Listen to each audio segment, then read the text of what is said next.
नमस्ते बच्चों। आज की वीडियो में हम पढ़ेंगे क्लास 10th के क्षितिज का पाठ 9 संगतकार। इसे लिखा है मंगलेश डबराल ने। तो आइए इसे पढ़ते हैं। मुख्य गायक के चट्टान जैसे भारी स्वर का साथ देती वह आवाज सुंदर कमजोर कांपती हुई थी।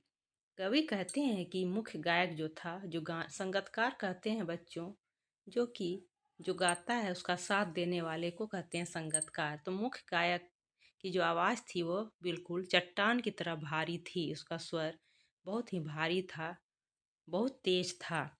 वह आवाज़ सुंदर कमज़ोर कांपती हुई थी। और वो आवाज़ कैसी थी बच्चों? तो सुंदर थी और कमज़ोर कांपती हुई थी।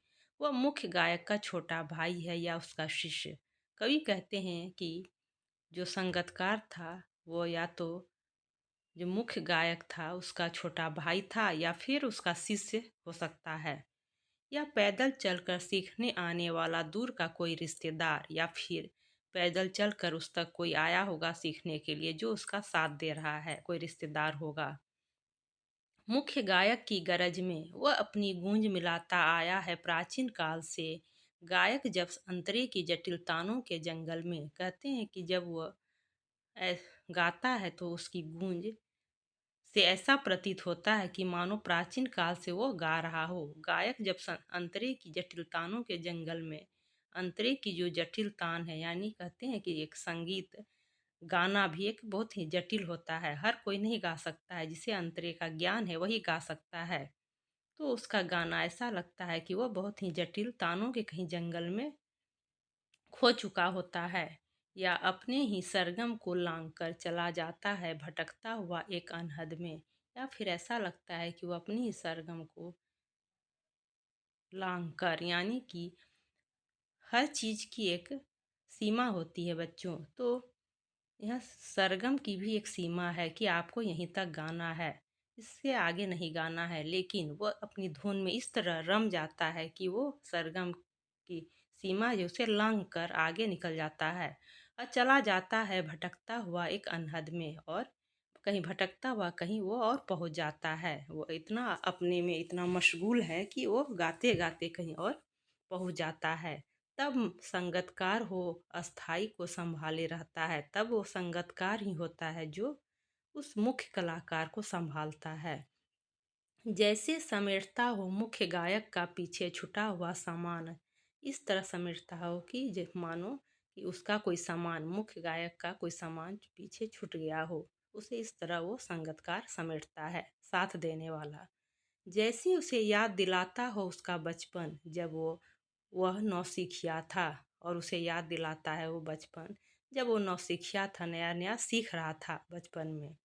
तार सप्तक में जब बैठने लगता है उसका गला, तार सप्तक में जब उसका गला बैठने लगता है, प्रेरणा साथ छोड़ती हुई उत्साह अस्त होता हुआ उस ऐसा लगता है कि मानो उसकी प्रेरणा जो है वो भी उसका उत्साह को वो मतलब उसका साथ छोड़ रहा है।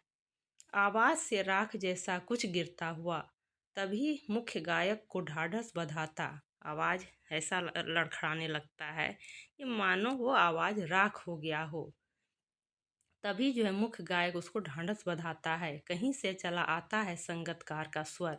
और जब मुख्य गायक का स्वर लड़खड़ाने लगता है तो संगतकार का स्वर जो है आता है और उसे संभालता है। कभी कभी वह यूं ही दे देता है उसका साथ, यह बताने के लिए कि वह अकेला नहीं है और यह कि फिर से गाया जा सकता है। और कहते हैं कि संगतकार उसका कभी कभी ऐसा साथ दे देता है कि जब मुख्य कलाकार इधर उधर भटकने लगता है तो वही है उसका संगतकार जो उसे संभाल लेता है। और यह बताने के लिए वो अकेला नहीं है, कि वो आप अकेले नहीं है, इसमें मैं भी आपका साथ दे सकता हूँ या दूंगा। और यह फिर से गाया जा सकता है। और वो समझाने की कोशिश करता है कि इसे फिर से गाया जा सकता है। जो आपने खराब कर दिया, जो ठीक से आपने एक बार नहीं गाया, उसे फिर से गाया जा सकता है। गाया जा चुका राग और उसकी आवाज़ में जो एक हिचक साफ सुनाई देती है। जो गाया जा चुका है जो राग, उसकी आवाज़ में जो एक हिचक साफ सुनाई, जो हिचक है मतलब कि जो उसे बेबसी कहिए एक तरह से, कि उसकी आवाज़ में एक बेबसी जो है वो साफ सुनाई देती है, बिल्कुल स्पष्ट सुनाई देती है कि आप उसकी आवाज़ किस तरह लड़खड़ा गई थी वो, और वह गलत दिशा में भटक गया था। या अपने स्वर को ऊंचा न उठाने की जो कोशिश है उसे विफलता नहीं, उसकी मनुष्यता समझा जाना चाहिए। और एक बार फिर से वो जब गिर जाता है, उसकी आवाज़ खराब हो जाती है, वो गलत दिशा में चली जाती है, तो उस स्वर को जो वो ऊंचा उठाने की वो कोशिश करता है। और ये इस कोशिश को जो है विफलता यानी उसकी हार नहीं माननी चाहिए, बल्कि ये समझना चाहिए कि ये उसकी सबसे बड़ी जो है कामयाबी है,